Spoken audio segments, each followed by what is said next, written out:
मकबूजा कश्मीर में फायरिंग से 28 सयाह हलाक, सयाहों पर हमला। भारत का फॉल्स फ्लैग ड्रामा। भारतीय मीडिया ने पाकिस्तान के खिलाफ मनगढ़ंत प्रोपेगेंडा शुरू कर दिया।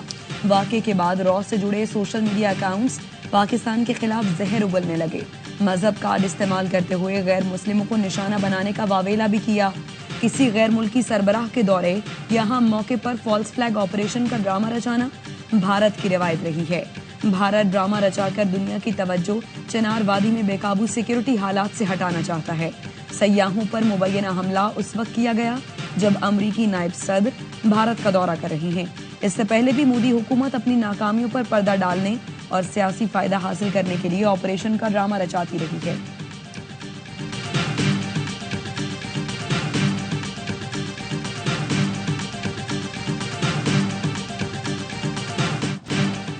गैर जानिबदार नशरियाती इदारे अल जजीरा ने भारत सरकार के झूठ का पोल खोल दिया। अल जजीरा ने बताया मकबूजा कश्मीर में इस हमले की जिम्मेदारी किसी हुर्रियत पसंद तंजीम ने कबूल नहीं की। खुद भारतीय पुलिस ने सयाहों पर हमले के वाक़े को दहशतगर्दी का करार दिया, जबकि मोदी सरकार इस हमले को कश्मीर हुर्रियत पसंदों के खाते में डालकर अपनी नाअहली पर पर्दा डालने की कोशिशों में मसरूफ है। भारतीय गोदी मीडिया का मजहब का इस्तेमाल वाक़े के फौरी बाद दहशतगर्दों को मुसलमान बताना शुरू कर दिया।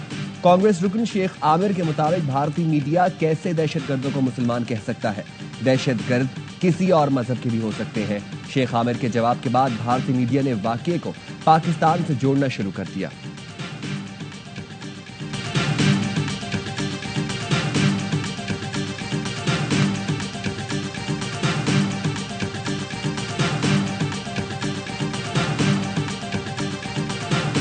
पहलगाम हमले के भारतीय फॉल्स फ्लैग ड्रामे पर सवालात उठ गए।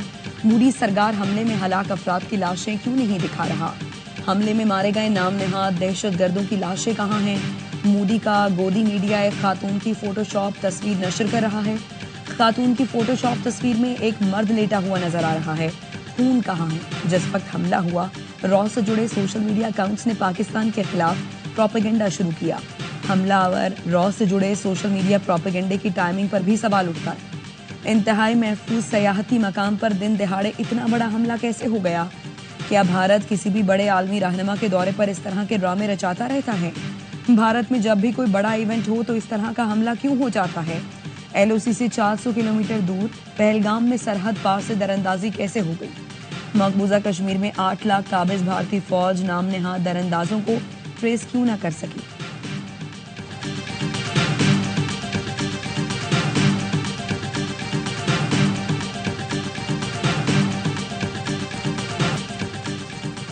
सिख फॉर जस्टिस ने पहलगाम हमला रॉ का फॉल्स फ्लैग ऑपरेशन करार दे दिया।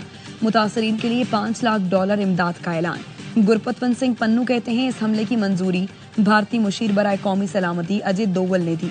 भारतीय रियासती एजेंसियां और बीजेपी हुकूमत इसमें मुलव्वस है। मार्च 2000 में क्लिंटन के दौरे के दौरान भी इस तरह भारत ने छठी सिंहपुरा में 35 सिखों को कत्ल किया था।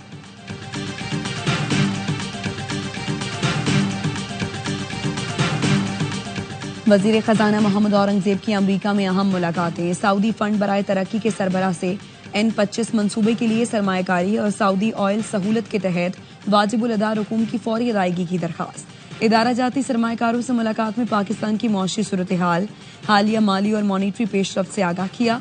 आलमी बैंक के जनूबी एशिया के नायब सदर से मुलाकात में 10 साला कंट्री पार्टनरशिप फ्रेम CPF की मंजूरी पर शुक्रिया अदा किया।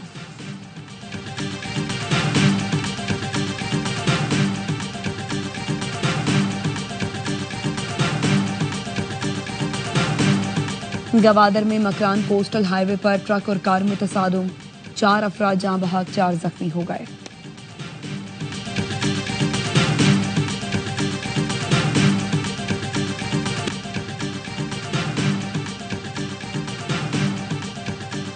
सदर तैयब एर्दोगान की क़यादत में तुर्की ने मिसाली तरक्की की। सदर तैयब एर्दोगान एक दूरअंदेश और विजनरी लीडर है। मुश्तरका प्रेस कॉन्फ्रेंस से वज़ीर आज़म शहबाज शरीफ का खिताब। कहा सदर एर्दोगान से मुलाकात में दोनों मुल्कों का तजारती हजम बढ़ाने पर इत्तफाक हुआ। पाक तुर्की तजारती हजम $5 बिलियन तक ले जाना चाहते हैं। मुख्तलिफ शोबों में मुश्तरका मंसूबे शुरू करने पर इत्तफाक किया। तुर्क सदर ने सैलाब के दौरान पाकिस्तान की बहुत मदद की। तुर्की के सदर रजब तैयब एर्दोगान ने कहा, दिफाई शोबे में मुश्तरका मंसूबे शुरू करना चाहते हैं। हर किस्म की दहशतगर्दी के खात्मे के लिए पाकिस्तान की कोशिशों की हिमायत करते हैं। आलमी उमूर पर दोनों मुल्कों के ख्यालात में मुकम्मल हम आहंगी है। फलस्तीन की आज़ादी के लिए हमारी कोशिशें जारी रहेंगी। वज़ीर-ए-आज़म शहबाज शरीफ और तुर्क सदर तैयब एर्दोगान की मुलाकात के बाद तुर्क सदर ने पाकिस्तानी वफ़द के एजाज़ में इशाया भी दिया।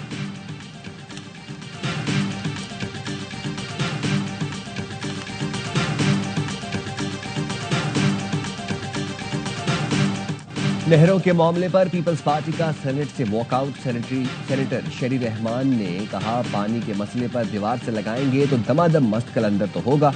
पीपी को ठोक बजाकर मज़ाहमती सियासत करना आती है।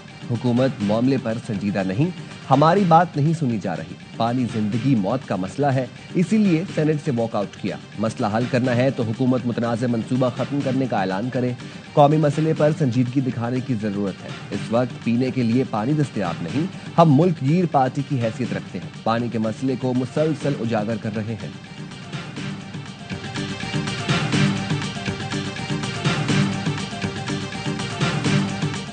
पार्टी के दोस्तों से भी कहूँगा, वजीर आबी वसाइल को कि लगारी साहब आप उन्हें लाए हाउस में। इस मामले के ऊपर कोई चीज़ बुलडोज नहीं हो रही। पीपल्स पार्टी हमारी हलीफ जमात है। ये बिल्कुल क्लियर फैसला है कि इस मामले के ऊपर आइन और कानून के मुताबिक बैठ के बात होगी। पीपल्स पार्टी हलीफ जमात है, आइन के मुताबिक बैठकर बात होगी। वजीर कानून आजम नजीर तारड़ की पीपी से इजलास में शिरकत की अपील। कहा, नहरों के मामले पर कोई चीज बिल्डोज नहीं हो रही। राना सनाउल्लाह ने सिंध हुकूमत से बाज़ाबिता राबता किया। सेनेटर शिबली फराज बोले, नहरों के मामले पर पीपल्स पार्टी का मौक़िफ़ मुनाफिकाना है। सदर ने पहले इसकी हिमायत की, बाद में खिताब में मुखालिफत की। उमरकोट के ज़िमनी इंतखाब में सिंध के अवाम ने पीपी को टक्कर दी। ऑपोजिशन अरकान का नहरों के मामले पर एहतजाज। पीटीआई और जेयूआई अरकान के पानी पर डाका नामंजूर के नारे।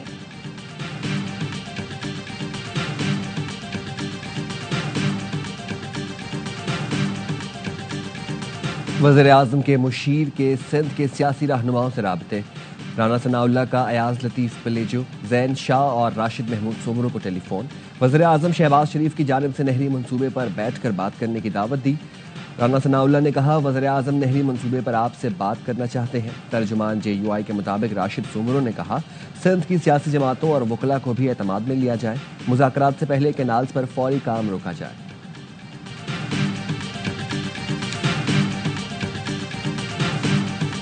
आलू के कंटेनर 250 कंटेनर्स तक हुए हैं और ये रेफर कंटेनर है। अगर इनको प्लगिंग नहीं करेंगे तो ये आलू खराब हो जाएगा। और ये $15 लाख की वैल्यू रखता है और ये फार ईस्ट और मिडिल ईस्ट के ऑर्डर्स हैं।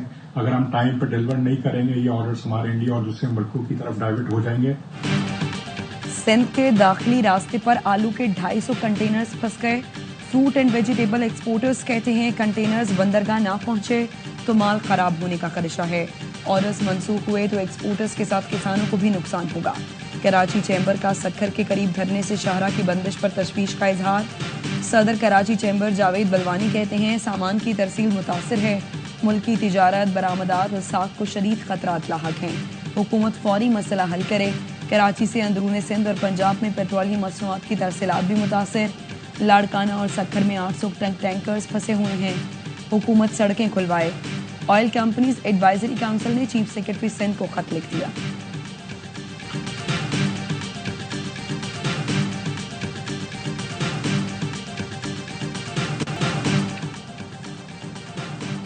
पाकिस्तान और ईरान के चीफ जस्टिस की चीन के शहर हांगजो में मुलाकात। ईरानी मीडिया ने बताया, आलमी जुडिशल कॉन्फ्रेंस के मौके पर ईरानी चीफ जस्टिस गुलाम हुसैन मोहसिनी ने पाकिस्तानी हम मनसब जस्टिस याहिया अफरीदी से मुलाकात में इलाकाई और आलमी अमन और सलामती के लिए पाक ईरान ताउन के फरोग पर जोर दिया। Chief justice of Pakistan justice Yahya Afridi बोले, पाक ईरान अदालती ताउन आला तरीन अदालती हुकाम की सतह तक महदूद नहीं रहना चाहिए। उन्होंने ईरानी हम मनसब को दौरे पाकिस्तान की दावत भी दी।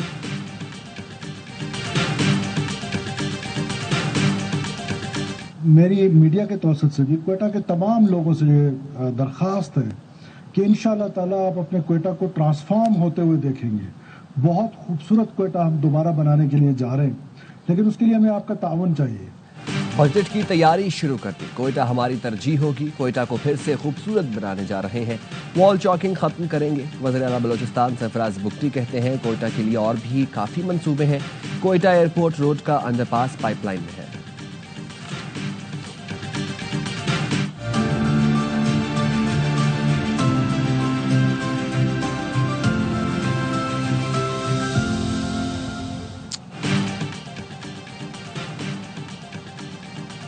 वज़ीर आला पंजाब मरियम नवाज की ज़ेर सदारत माइंस एंड मिनरल्स डिपार्टमेंट का जायजा इजलास। मरियम नवाज ने पल्सर गोल्ड और आयरन से मुतालिक जामे बिजनेस प्लान मांग लिया। मुल्की और गैर मुल्की सरमायाकारों के लिए आसान और काबिल अमल मनसूबा तैयार करने की हिदायत। मादनियात के खजाने की निगरानी मौसर बनाने का हुक्म।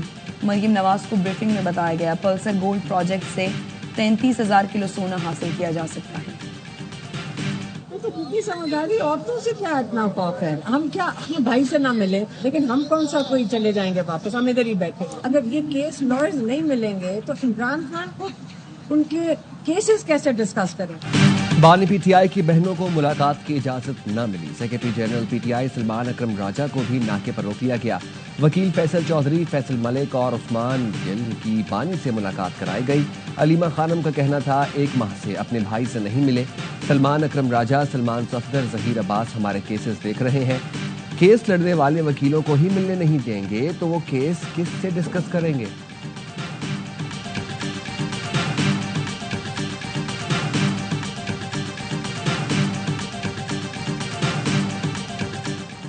PTI intra party election case में फरीकैन के दलाइल मुकम्मल। इलेक्शन कमीशन में दौरान समाअत मेंबर के पीकेपी इकरामुल्ला ने रिमार्क्स दिए। पीटीआई का आइन कहता है आपने 4 साल में इलेक्शन कराने हैं। पीटीआई के वकील ने कहा आइन तो 90 रोज में इलेक्शन का भी कहता है। इलेक्शन कमीशन ने सवाल किया बैरिस्टर कौहर सुन्नी इत्तेहाद काउंसिल में शामिल हो चुके हैं, पीटीआई के चेयरमैन कैसे बन सकते हैं? वकील अजीज भंडारी बोले लाहौर हाईकोर्ट ने इलेक्शन कमीशन को हतमी फैसला सुनाने से रोक रखा है। चीफ इलेक्शन कमिश्नर ने कहा फैसला कर चुके फाइनल ऑर्डर पास नहीं करेंगे। पीटीआई वकील ने एतराज किया अगर फैसला पहले ही कर लिया गया है तो फिर समाज का क्या फायदा? अकबर एस बाबर का कहना है पीटीआई पर पाबंदी लगी तो मौजूदा क़यादत जिम्मेदार होगी। पैसों की बंदर बांट कर रही है, अकाउंट और असासे मुंजमद किए जाएं।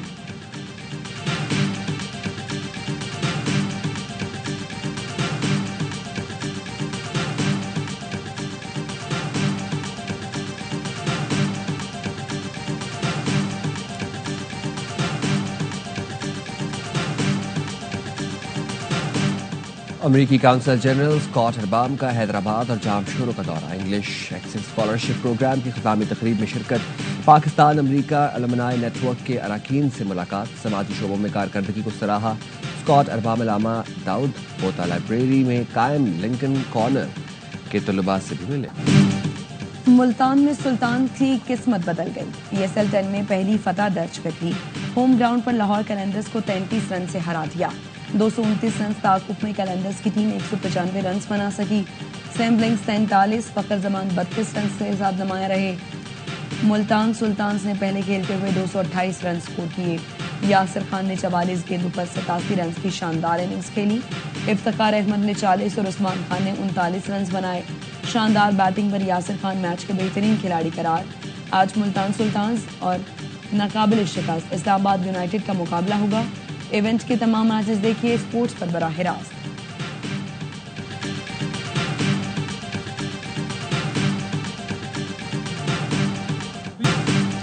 और कराची में आज भी मौसम इंतहाई गर्म रहेगा। दर्जा हरारत 41 डिग्री सेंटीग्रेड तक जाने का इम्कान। कल से दर्जा हरारत में कमी की पेशगोई।